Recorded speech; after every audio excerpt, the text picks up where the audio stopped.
Kent نے کہا کہ اگر انسان کے ضمیر میں ایک مورل لا موجود ہے جس کا احساس اسے ہر وقت ہوتا ہے تو اس مورل لا کو دینے والا ایک الٹیمیٹ مورل لا گیور بھی ہونا چاہیے۔ تو پتہ یہ چلتا ہے کہ پوری فلسفی اور انسانی عقل بھی ہمیشہ ایک سپریم اور انٹیلیجنٹ گاڈ کی طرف اشارہ کرتی ہے، اور اگر وہ انٹیلیجنٹ گاڈ ہے تو اس کا انسانیت کے لیے ایک سسٹمیٹک گائیڈنس یعنی ایک دین یعنی ایک مذہب بھیجنا بالکل ریشنل لگتا ہے۔ تو سوال یہ نہیں ہے کہ گاڈ نے کبھی میسج بھیجا یا نہیں، سوال یہ ہے کہ وہ اوریجنل میسج کیا تھا۔ فلسفر آلڈس ہکسی نے اپنی ہسٹوریکل ریسرچ اور کتاب دا پیرینیل فلسفی میں ایک بہت ہی دلچسپ اور حیران کن بات آبزرو کی۔ انہوں نے دنیا کے تمام میجر اور پرانے ریلیجنز جیسے جوڈائزم، ہندوازم، بدھزم، کرسچینٹی اور اسلام، ان سب کے کور پرنسپلز کو آپس میں کمپیئر کیا۔ انہوں نے دیکھا کہ ان سبھی الگ الگ مذاہب میں جو دنیا کے الگ الگ کونوں میں پیدا ہوئے کچھ بنیادی باتیں بالکل کامن تھی، جیسے ایک سپریم ریالٹی کا ہونا یعنی ایک ہی گاڈ میں ماننا، ایک ہی بڑی طاقت میں بلیف کرنا، اور مورل کوڈ جیسے سچ بولنا، چوری نہ کرنا، سیلف پیوریفیکیشن یعنی اپنے نفس کو صاف رکھنا اور گھمنڈ نہ کرنا، یہ سب کامن چیزیں موجود تھیں۔ اب یہاں دو طرح کی ایکسپلینیشن سامنے آتی ہیں۔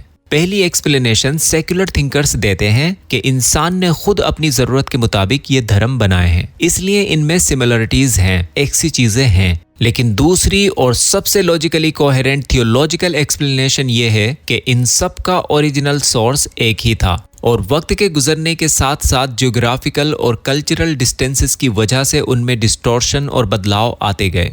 سوچئے دنیا کے وہ پریمیٹیو ٹرائبس، وہ قبائل، وہ قبیلے جنہوں نے ہزاروں سال تک آؤٹ سائڈ ورلڈ سے، آؤٹ سائڈ دنیا سے کوئی کانٹیکٹ نہیں رکھا، جب اینتھروپولوجسٹ نے ان کی کاسمولوجیز اور ان کے بلیفز کو اسٹڈی کیا تو ان کے یہاں بھی ایک سپریم بینگ کا کانسیپٹ ملا جو آسمان میں رہتا ہے اور جس نے سب کچھ بنایا ہے۔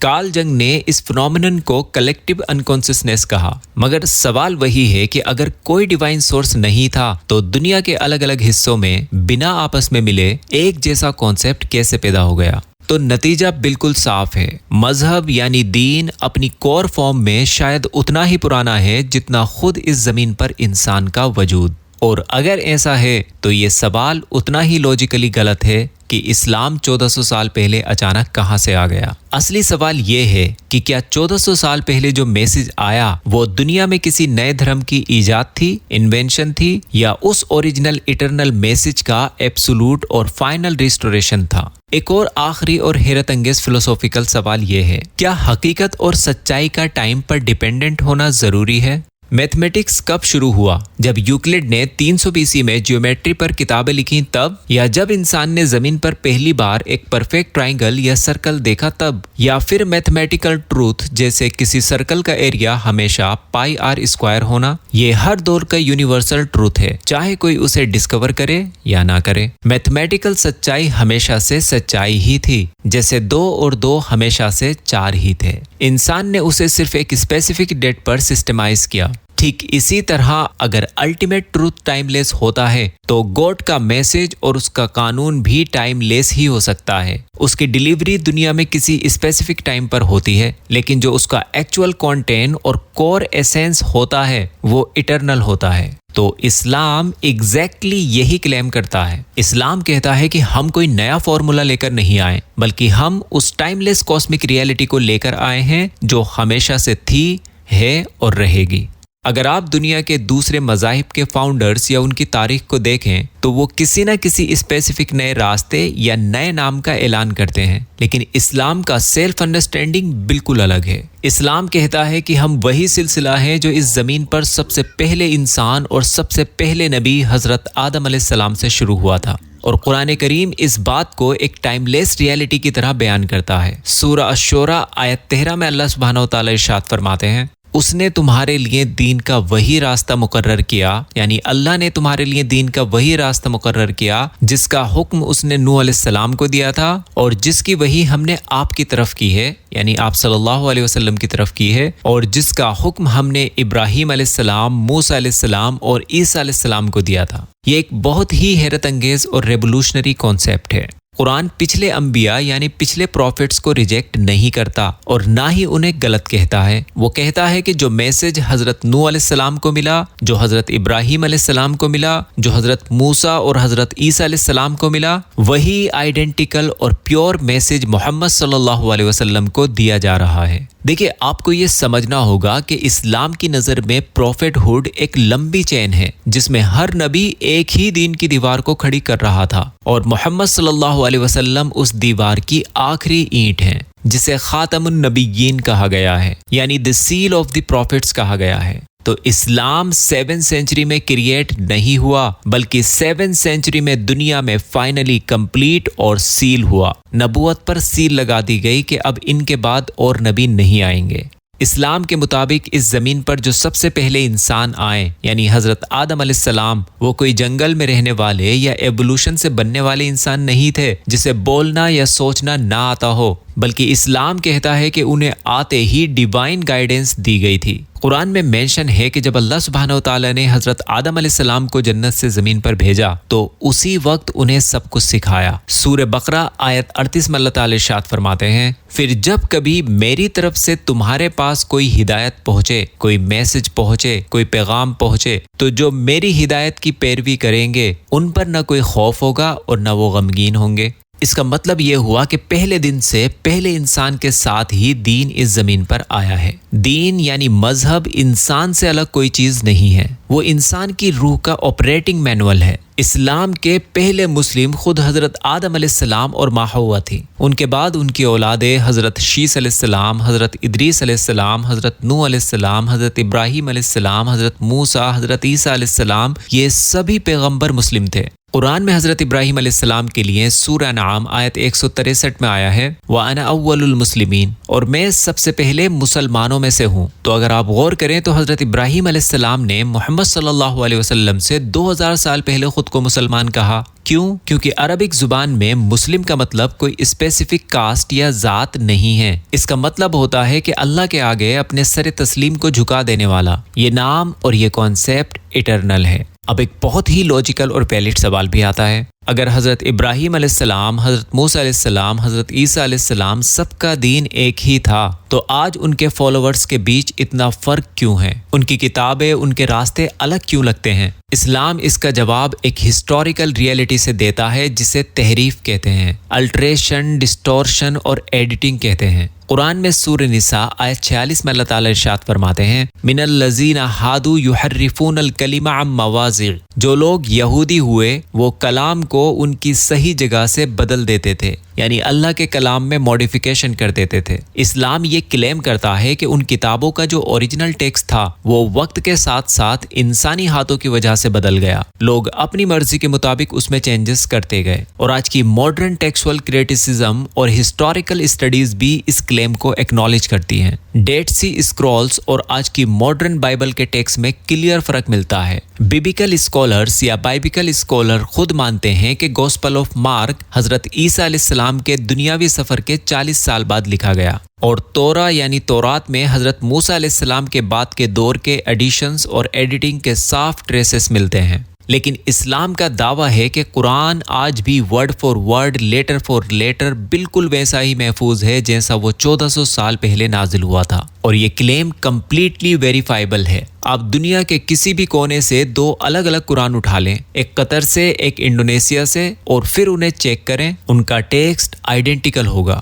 پوری دنیا میں کسی بھی 1400 سال پرانی کتاب کا ایسا absolute word for word preservation دکھانا ناممکن ہے سوائے قرآن کے، اور اس پر ایک ڈیٹیل ویڈیو میں آلریڈی بنا چکا ہوں جو آپ کو ضرور دیکھنی چاہیے اور سمجھنی چاہیے۔ چلیے اب ایک اور لاجیکل سوال پر چلتے ہیں کہ اس فائنل میسج یعنی قرآن کو نازل کرنے کے لیے 7 سینچری کا ہی ٹائم کیوں چنا گیا؟ اگر دین کا میسج اتنا ہی امپورٹنٹ تھا تو اللہ نے اس فائنل ایڈیشن اور فائنل پروفٹ صلی اللہ علیہ وسلم کے لیے 7 سینچری کا وقت ہی کیوں صحیح سمجھا؟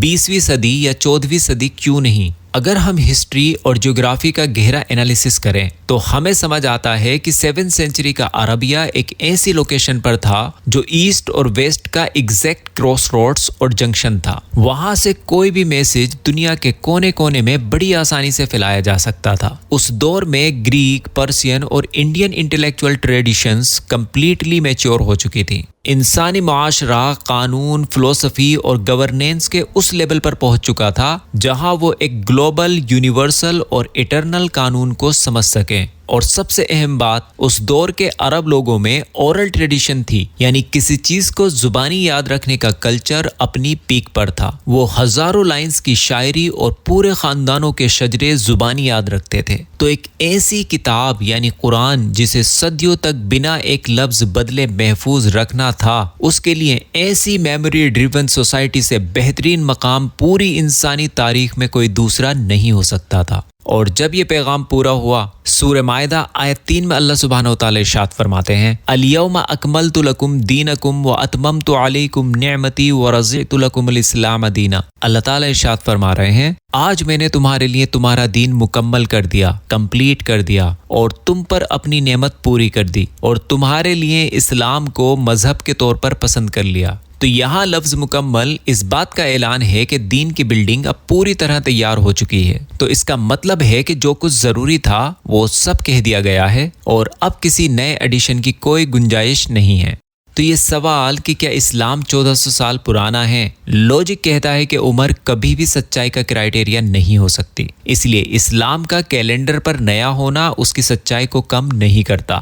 فلسفی کہتی ہے کہ دین کی فطرت اور اس کا کور میسج انسان کے وجود کے ساتھ ہی پیدا ہوتا ہے، اور ہر کلچر میں ایک ہی ڈیوائن سورس کا نشان ملتا ہے۔